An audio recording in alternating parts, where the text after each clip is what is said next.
സദൃശവാക്യങ്ങൾ അധ്യായം 29. കൂടെ കൂടെ ശാസന കേട്ടിട്ടും ശാഠ്യം കാണിക്കുന്നവൻ നീക്കുപോക്കില്ലാതെ പെട്ടെന്ന് നശിച്ചുപോകും. നീതിമാന്മാർ വർദ്ധിക്കുമ്പോൾ ജനം സന്തോഷിക്കുന്നു. ദുഷ്ടൻ ആധിപത്യം നടത്തുമ്പോഴോ ജനം നെടുവീർപ്പിടുന്നു. ജ്ഞാനത്തിൽ ഇഷ്ടപ്പെടുന്നവൻ തൻ്റെ അപ്പനെ സന്തോഷിപ്പിക്കുന്നു. വേശ്യകളോട് സഹവാസം ചെയ്യുന്നവനോ തൻ്റെ സമ്പത്ത് നശിപ്പിക്കുന്നു. രാജാവ് ന്യായപാലനത്താൽ രാജ്യത്തെ നിലനിർത്തുന്നു. നികുതി വർദ്ധിപ്പിക്കുന്നവനോ അതിനെ നശിപ്പിക്കുന്നു. കൂട്ടുകാരനോട് മുഖസ്തുതി പറയുന്നവൻ അവൻ്റെ കാലിനൊരു വല വിരിക്കുന്നു. ദുഷ്കർമ്മി തൻ്റെ ലംഘനത്തിൽ കുടുങ്ങുന്നു. നീതിമാനോ ഘോഷിച്ചാനന്ദിക്കുന്നു. നീതിമാൻ അഗതികളുടെ കാര്യം അറിയുന്നു.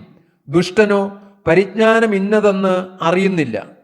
പരിഹാസികൾ പട്ടണത്തിൽ കോപാഗ്നി ജ്വലിപ്പിക്കുന്നു. ജ്ഞാനികളോ ക്രോധത്തെ ശമിപ്പിക്കുന്നു. ജ്ഞാനിക്കും ഭോഷനും തമ്മിൽ വാഗ്വാദമുണ്ടായിട്ട് അവൻ കോപിച്ചാലോ ചിരിച്ചാലോ ശമനം വരികയില്ല. രക്തപാതകന്മാർ നിഷ്കളങ്കനെ ദ്വേഷിക്കുന്നു.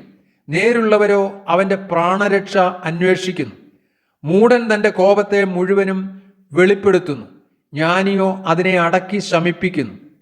അധിപതി നുണ കേൾപ്പാൻ തുടങ്ങിയാൽ അവന്റെ ഭൃത്യന്മാരൊക്കെയും ദുഷ്ടന്മാരാകും. ദരിദ്രനും പീഡകനും തമ്മിൽ എതിർപ്പെടുന്നു. ഇരുവരുടെയും കണ്ണ് യഹോവ പ്രകാശിപ്പിക്കുന്നു. അഗതികൾക്ക് വിശ്വസ്തയോടെ ന്യായപാലനം ചെയ്യുന്ന രാജാവിന്റെ സിംഹാസനം എന്നേക്ക് സ്ഥിരമായിരിക്കും. വടിയും ശാസനയും ജ്ഞാനത്തെ നൽകുന്നു. തന്നിഷ്ടത്തിനു വിട്ടിരുന്ന ബാലനോ അമ്മയ്ക്ക് ലജ്ജ വരുത്തുന്നു. ദുഷ്ടന്മാർ പെരുകുമ്പോൾ അതിക്രമം പെരുകുന്നു. നീതിമാന്മാരോ അവരുടെ വീഴ്ച കാണും.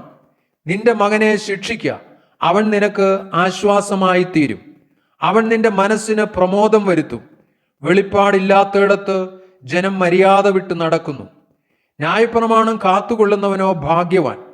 ദാസനെ ഗുണീകരിപ്പാൻ വാക്കുമാത്രം പോരാ, അവൻ അത് ഗ്രഹിച്ചാലും കൂട്ടാക്കുകയില്ലല്ലോ.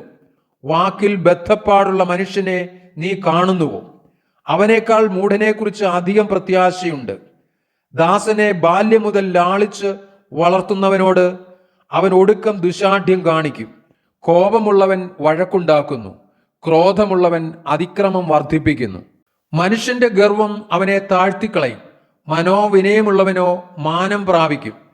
കള്ളനുമായി പങ്ക് കൂടുന്നവൻ സ്വന്തം പ്രാണനെ പകയ്ക്കുന്നു. അവൻ സത്യവാചകം കേൾക്കുന്നു, ഒന്നും പ്രസ്താവിക്കുന്നില്ലതാനും. മാനുഷഭയം ഒരു കെണിയാകുന്നു. യഹോവയിൽ ആശ്രയിക്കുന്നവനോ രക്ഷ പ്രാപിക്കും. അനേകർ അധിപതിയുടെ മുഖപ്രസാദം അന്വേഷിക്കുന്നു. മനുഷ്യന്റെ ന്യായവിധിയോ യഹോവയാൽ വരുന്നു. നീതികെട്ടവൻ നീതിമാന്മാർക്ക് വെറുപ്പ്, സന്മാർഗി ദുഷ്ടന്മാർക്കും വെറുപ്പ്.